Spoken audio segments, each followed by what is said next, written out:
Hi book lovers! Today I'm going to discuss this book with you. Delivering Happiness by Tony Hsieh.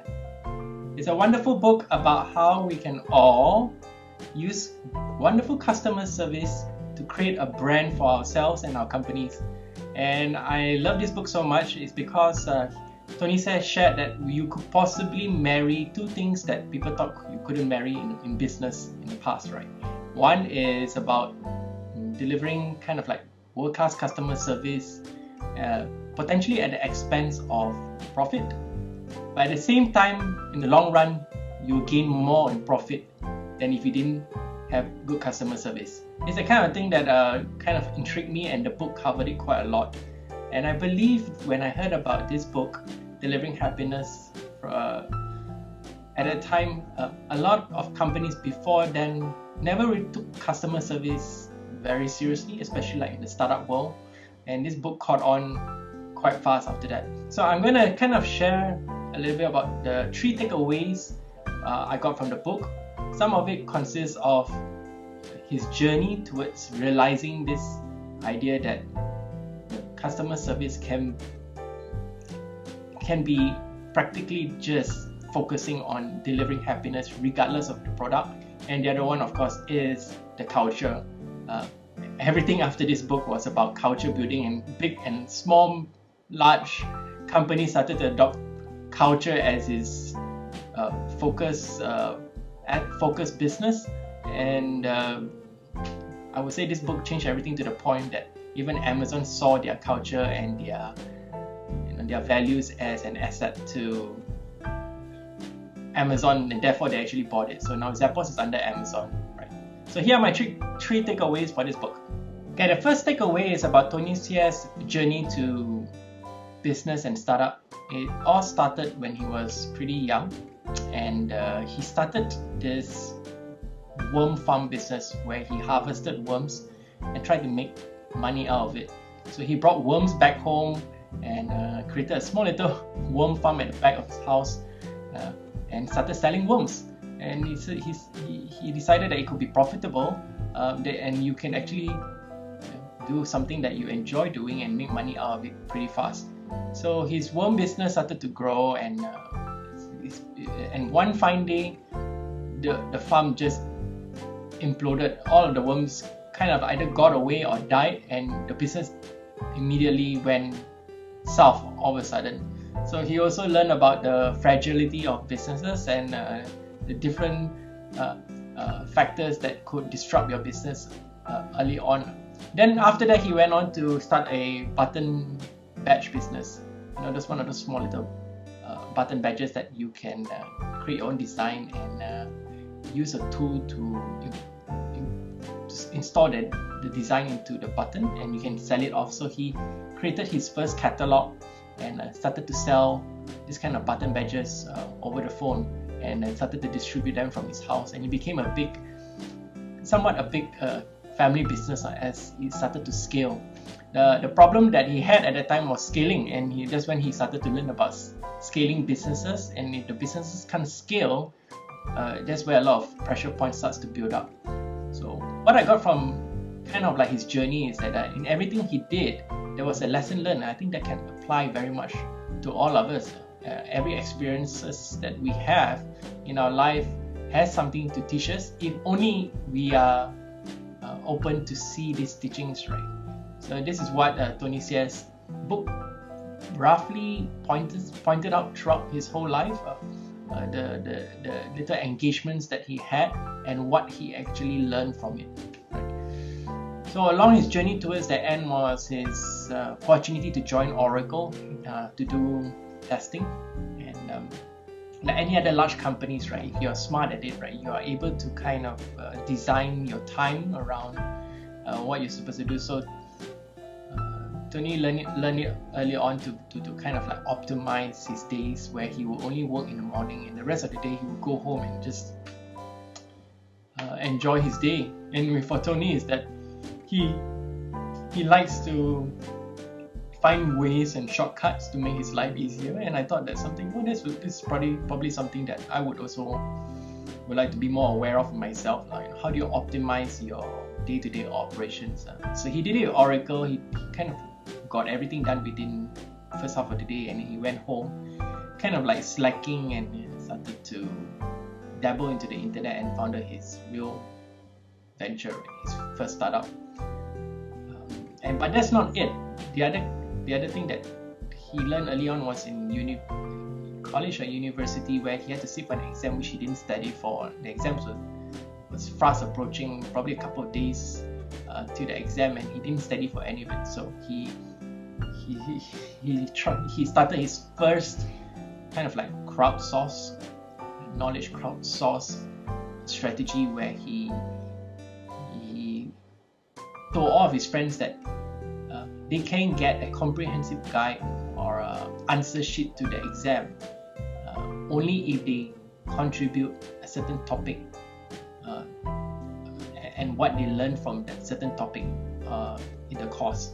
So everybody contributed a part. Eventually it came up into this very comprehensive guide and condensed and simple guide to sitting for the exam, and he redistributed that guide to everyone who contributed to it.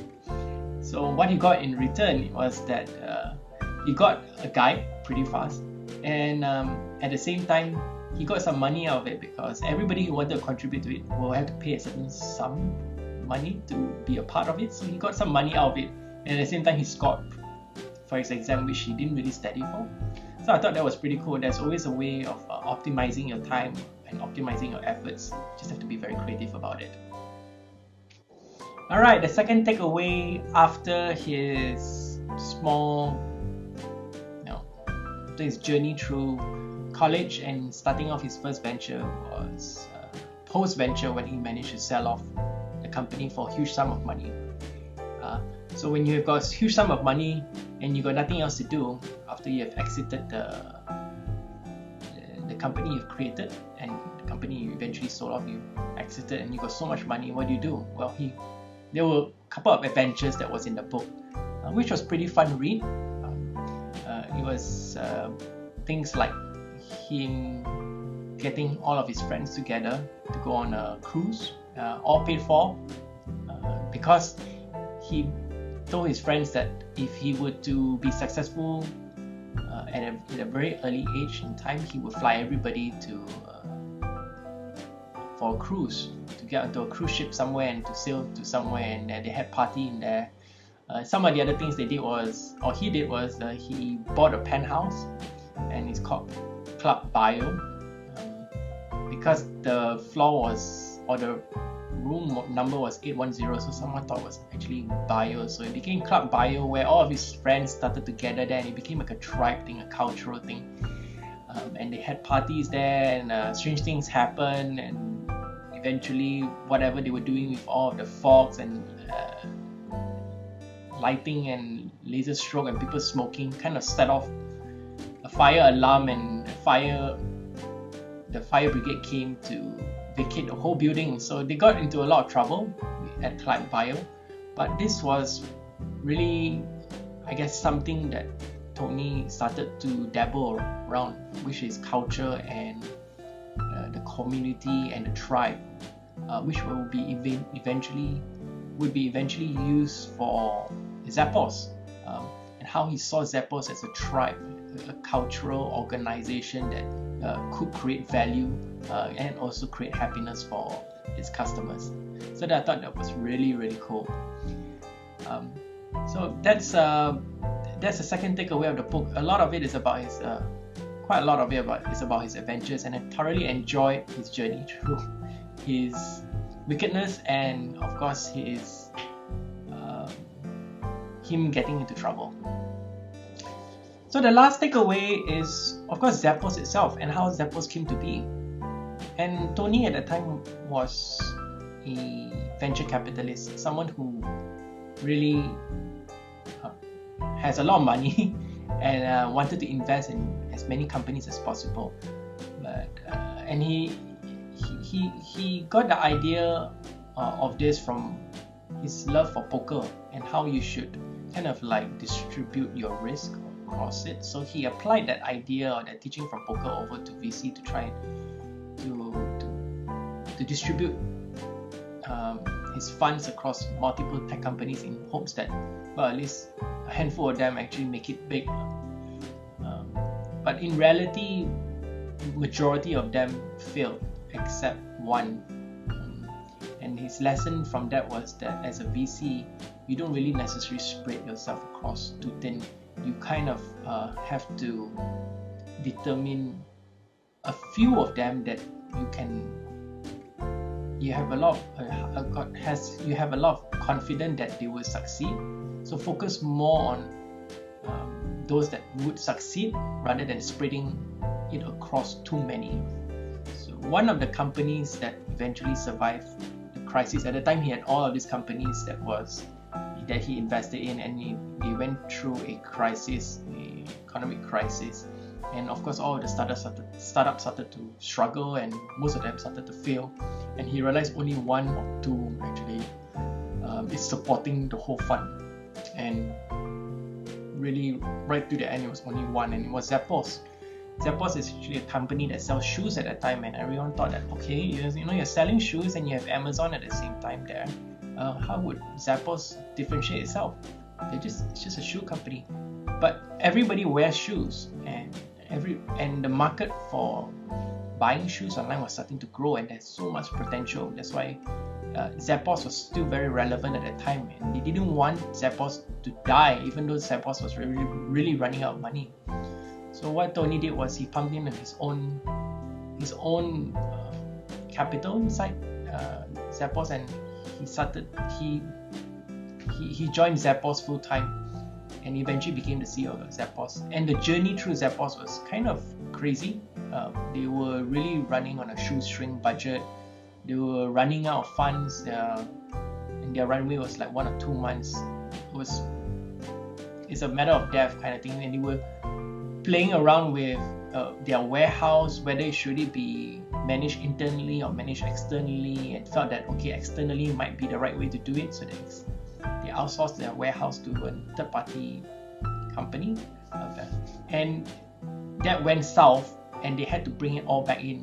And one of the core lessons that they learned is that you never outsource your core competency, your core business. And in this case, Zappos' core business was warehousing, so that it can ensure good delivery times. So they brought that back in, and then that's where something clicked for Tony, which was starting a different kind of company, a company that, in this case, the book says, delivering happiness.